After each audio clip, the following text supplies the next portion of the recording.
Hello, my name is Tom Saul Thomas, and this is my lab report of Lab 2.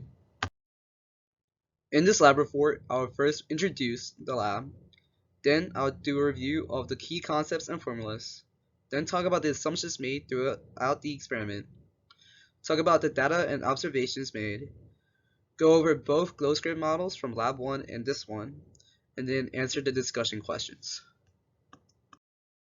The purpose of this lab was to compare the point charge model of the tape to a line of charge model where tape acts like a rod of charge. The key concepts were electric force, gravitational force, and Newton's third law, which I'll go over in the next slide. The main results of this lab was that the two U-tapes repel each other due to possessing the same charge.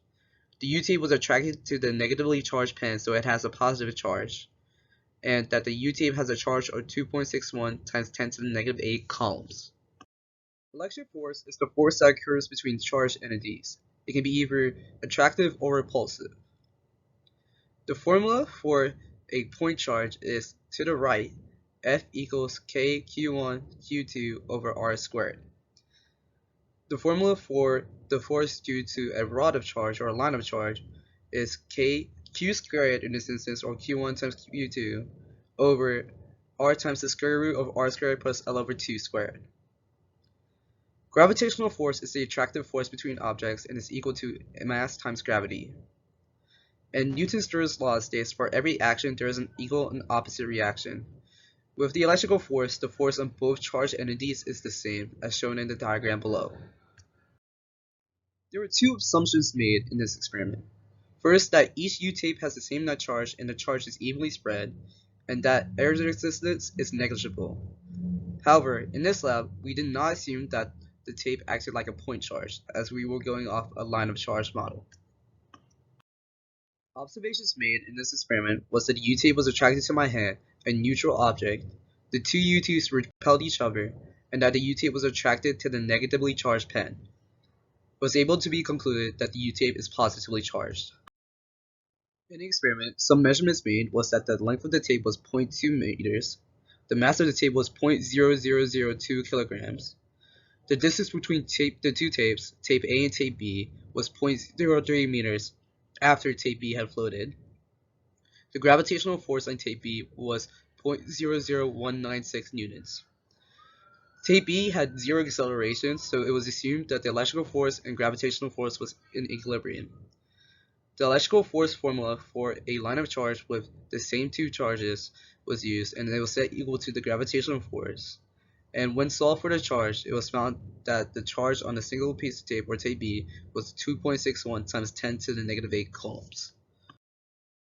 In this slide, we have tape B on top, represented as a point charge, as well as tape A. It was found through this model that the charge on the tape is 5.13 repeating times 10 to the negative 9 coulombs.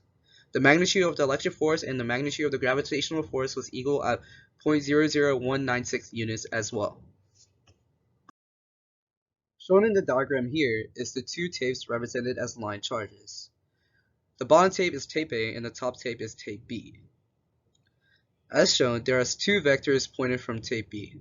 The white one is being representative of the electric force and the yellow one being representative of the gravitational force. The magnitude of the electric force was 6.27824 times 10 to the negative 4 newtons, whereas the magnitude of the gravitational force was 1.962 times 10 to the negative 3 newtons. While they should technically be equal in magnitude as we set them equal to each other, they were actually not, and this happened during the calculations of the line charges and the calculation of each point charge acting on every single one. There is a difference in values for the charge calculated with the point charge model and compared to the line charge model. The value of the charge with the point charge model was 5.133 times 10 to the negative 9 coulombs, whereas with the line charge model, it was 2.61 times 10 to the negative 8 coulombs.